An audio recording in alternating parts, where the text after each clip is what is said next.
Welcome to the Leo. Jaganmohan రెడ్డికి రోజుకొక shock తగులుతుంది. తాజాగా సుప్రీంకోర్టులో రఘురామకృష్ణరాజు రూపంలో మరొక దిమ్మ తిరిగే షాక్ అయితే తగిలిందని చెప్పొచ్చు. మనకు తెలుసు జగన్మోహన్ రెడ్డి అక్రమాస్తుల కేసుకు సంబంధించి కానివ్వండి, లేదా ఆయన బెయిల్ పిటిషన్కి సంబంధించి ఆ కేసును వేరొక రాష్ట్రాలకు బదిలీ చేయాలని చెప్పి ఇప్పటికే అనేక పిటిషన్లు సుప్రీంకోర్టులో రఘురామకృష్ణరాజు వేసి ఉన్నాడు. ఈ పిటిషన్ల విచారణ సందర్భంగా ఏదైతే జగన్మోహన్ రెడ్డి కేసుని తెలుగు రాష్ట్రాల నుంచి బదిలీ చేయాలన్న ఒక పిటిషన్ ఉందో, ఆ పిటిషన్కి సంబంధించి గతంలోనే జగన్మోహన్ రెడ్డికి నోటీసులు జారీ చేసింది సుప్రీంకోర్టు. దానికి సంబంధించి ఈరోజు విచారణ సందర్భంగా సుప్రీంకోర్టు కొన్ని సంచలన వ్యాఖ్యలు చేసింది. అలాగే సిబిఐను కూడా చాలా ఘాటుగా వ్యాఖ్యానించింది.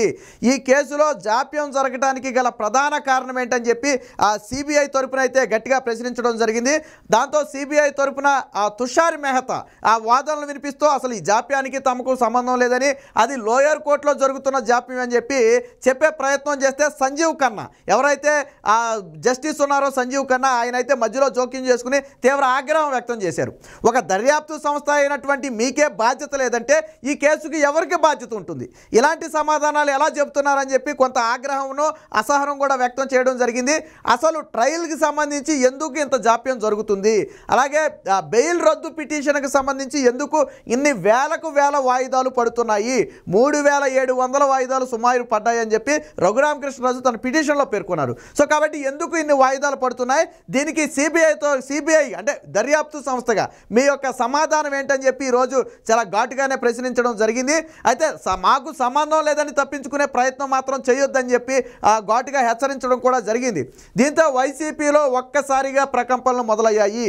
ఎందుకు బెయిల్ రద్దు పిటిషన్ల మీద వాయిదాలు పడుతున్నాయి, ఏళ్ల తరబడి సాగుతున్నాయి. అలాగే గతంలోనే సుప్రీంకోర్టు ఆదేశాలు ఉన్నాయి కదా, ఎవరైతే రాజకీయ ప్రముఖులు కానివ్వండి లేదా పేరున్న వ్యక్తులు కానివ్వండి వారి మీద వచ్చినటువంటి కేసులను ఏడాదిలో పూర్తి చేయాలని చెప్పి సుప్రీంకోర్టు గైడ్ లైన్స్ గుర్తున్నాయా అని చెప్పి ఈ సందర్భంగా ప్రశ్నించడం అనేది అటు సిబిఐ కానివ్వండి ఇటు జగన్మోహన్ రెడ్డికి కానివ్వండి మింగుడిపడనే అంశంగా మారింది. దీంతో ఒక్కసారిగా వైసీపీలో పెను ప్రకంపనలు అయితే ప్రారంభమయ్యాయి. ఎందుకనంటే ఈ కోర్టు ఎప్పుడు ఎలాంటి నిర్ణయం తీసుకుంటుందో ఎవరికీ తెలియదు. సరైన కారణాలు లేకుండా వాయిదాల మీద వాయిదాలు వేయటం అనేది కేసును జాప్యం చేయటమే. ఇది కూడా ఏడాది 2 ఏళ్లుగా సాగుతున్న కేసు కాదు, దాదాపు 10 ఏళ్ల నుంచి సాగుతున్న కేసు. ఆల్రెడీ సిబిఐ ఛార్జ్ షీట్లు సిద్ధం చేసింది. గతంలోనే జగన్మోహన్ రెడ్డి ఆస్తులన్నీ కూడా అటాచ్ చేయడం జరిగింది. సో అంతా జరిగిన తరువాత కూడా ఎందుకు కేసు జాప్యం జరుగుతుందని చెప్పి ఈరోజు సుప్రీంకోర్టు ధర్మాసనం ప్రశ్నించింది. గతంలో సుప్రీంకోర్టు ఇచ్చిన తీర్పుల సంఘటన కూడా ఈ సందర్భంగా గుర్తు చేసింది. ఏడాదిలో పూర్తి చేయాలని చెప్పి గతంలో సుప్రీంకోర్టు గైడ్ లైన్స్ ఉన్నాయన్న సంగతి ఈరోజు సిబిఐకి అయితే గుర్తు చేయడం జరిగింది. చేసి చివరికి ఈ కేసు అయితే ఏప్రిల్ మొదటి వారానికి అయితే వాయిదా వేయడం జరిగింది. సో ఈ రోజు జరిగిన ప్రధాన వాదనలో జగన్మోహన్ రెడ్డి తరపు లాయర్లు కూడా దీన్ని రాజకీయ కోణంలో చూపించి కేసుని తప్పించే ప్రయత్నం చేశారు. అసలు పిటిషనర్కు పిటిషన్ వేసే అవకాశమే లేదు, దీన్ని కొట్టివేయాలని చెప్పి జగన్మోహన్ రెడ్డి తరపు లాయర్లు కోరితే దాన్ని పూర్తిగా తిరస్కరించారు. దీనికి 100కు 100% విచారణ అర్హత ఉంది. అందులో పేర్కొన్న అంశాలు చాలా స్పష్టంగా ఉన్నాయి. కాబట్టి దీనికి విచారణ అర్హత ఉందని చెప్పి కోర్టులు అయితే చెప్పడం జరిగింది. మధ్యలో వాళ్ళు చెప్పింది ఏంటంటే జగన్మోహన్ రెడ్డి తరపు లాయర్ అయినటువంటి నిరంజన్ రెడ్డి ఆయన మాట్లాడుతూ చెప్పింది ఏంటంటే ఇది కేవలం రాజకీయ కక్షతో చేసిన పిటిషను. గతంలో వైసీపీ పార్టీ నుంచి గెలిచి ప్రస్తుతానికి వైసీపీకి యాంటీగా ఉన్నాడు. ఆల్రెడీ పార్టీ కూడా ఈయన మీద బహిష్కరణ వేటు వేసింది. ఈ నేపథ్యంలోనే కక్షగట్టి జగన్మోహన్ రెడ్డి మీద కేసులు వేస్తున్నారని చెప్పి నిరంజన్ రెడ్డి వాదనలు వినిపిస్తున్న సమయంలో కోర్టు మధ్యలో జోక్యం చేసుకుని ఇక్కడ రాజకీయ అంశాలతో మాకు సంబంధం లేదు, ఆయన రాజకీయ కారణాలతో వేసాడా లేదా వేరే కారణాలతో వేసాడా అనేది మాకు సంబంధం లేదు.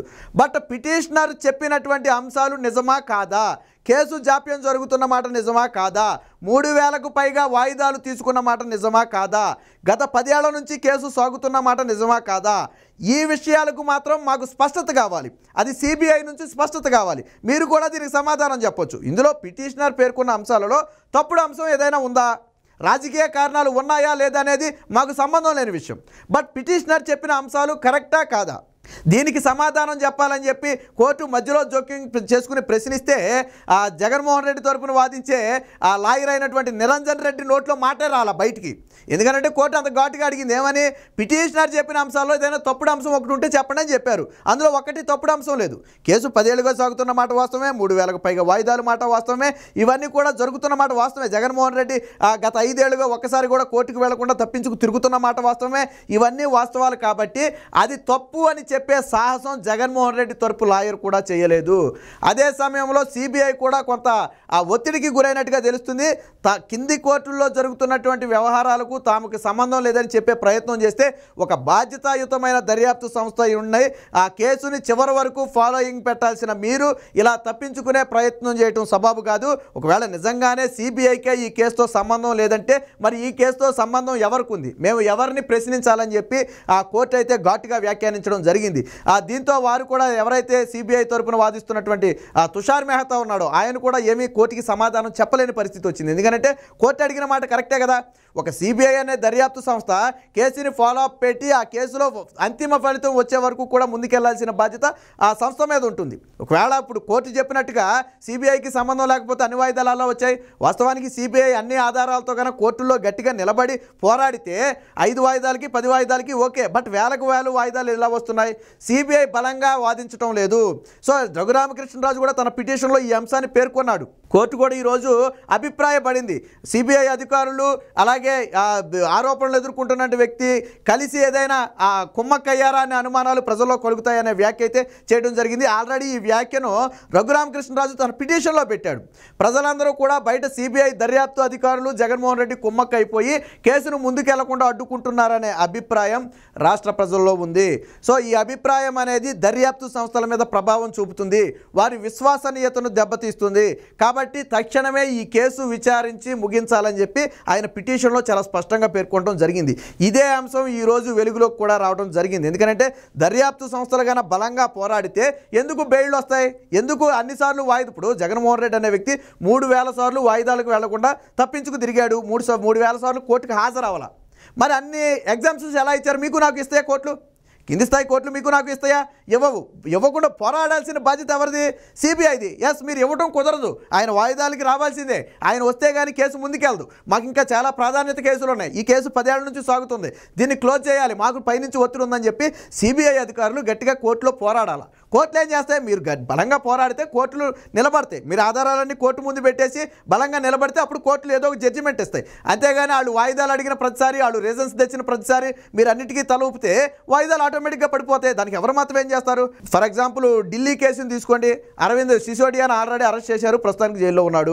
రేపో మాపో అరవింద్ కేజ్రీవాల్ని అరెస్ట్ చేయడానికి విశ్వ ప్రయత్నం చేస్తున్నారు. మరి సిబిఐ అక్కడ అంత దూకుడుగా ప్రవర్తిస్తుందే.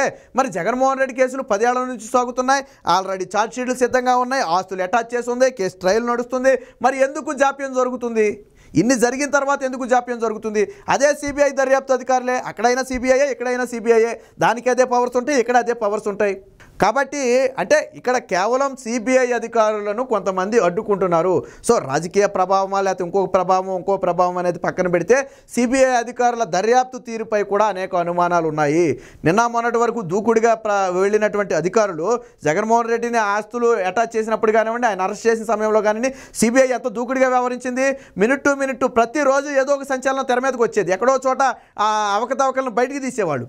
బట్ అలాంటిది ఈరోజు కోర్టుల్లోకి వచ్చేటప్పటికి, ట్రయల్స్కి వచ్చేటప్పటికి ముందుకు సాగటం లేదు. సో ఇవన్నీ కూడా అనుమానాలకు దారితీస్తున్నాయి. కాబట్టి ఈరోజు సుప్రీంకోర్టు సంచలన వ్యాఖ్యలు చేసింది.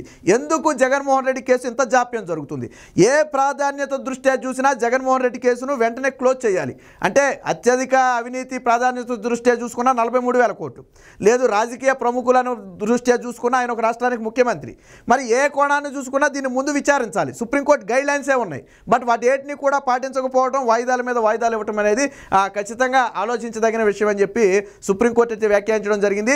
ఈ కేసును మేము ఎక్కడితో క్లోజ్ చేయట్లేదని చెప్పి వాళ్ళు గుర్తు కూడా చేయడం జరిగింది. వాస్తవానికి ఏంటంటే ఈ కేసును వాళ్ళు అసలు విచారణ అర్హత లేదు, సుమోటోగా తీసుకున్నారు కాబట్టి 3 నెలలు 4 నెలలు వాయిదా వేయాలని చెప్పి వాళ్ళు కోరటం జరిగింది. బట్ అప్పుడు చాలా స్పష్టంగా చెప్పింది, కేసును మేము ఇంకా ముగించాలా, కేసు ముందుకు సాగుద్ది, ఎందుకంటే విచారణ అర్హత ఉంది కాబట్టి ఎప్పుడు ఏం చేయాలనేది మాకు తెలుసు అని చెప్పి సుప్రీంకోర్టు వ్యాఖ్యానించడం జరిగింది.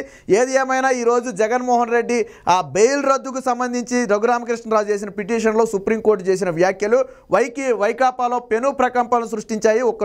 ఒక రకంగా చెప్పాలంటే కొద్దిసేపు జగన్మోహన్ రెడ్డికి ముచ్చెమటలు పట్టాయి. ఎందుకంటే ఎందుకు బెయిల్ రద్దు చేయకూడదు, ఎందుకు బెయిల్ దీనికి సంబంధించి వాయిదాలు ఎంతకాలం నడుస్తున్నాయని ఎప్పుడైతే కోర్టు ప్రశ్నించిందో వెంటనే ఇక్కడ ముచ్చెమటలు పట్టాయి. ఎందుకంటే సుప్రీంకోర్టు ఏ నిర్ణయం తీసుకుంటుందో ఎవరికీ తెలియదు. వెంటనే బెయిల్ రద్దు అంటే జగన్మోహన్ రెడ్డి ఎటేలాలో కూడా అర్థం కాని పరిస్థితి. సో అలాంటి పరిస్థితి అయితే జగన్మోహన్ రెడ్డికి వచ్చింది. అయితే ఈ ఒక్క పిటిషనే కాదు, ఆల్రెడీ ఇంకో పిటిషన్ కూడా సుప్రీంకోర్టులో విచారణ ఉంది, మరో పిటిషన్ హైకోర్టులో కూడా విచారణకు ఉంది. మొత్తానికి ఎప్పుడు కోర్టులు ఎటువంటి నిర్ణయం తీసుకుంటాయో తెలియక జగన్మోహన్ రెడ్డి మాత్రం ఉక్కిరిబిక్కిరవుతున్నాడు.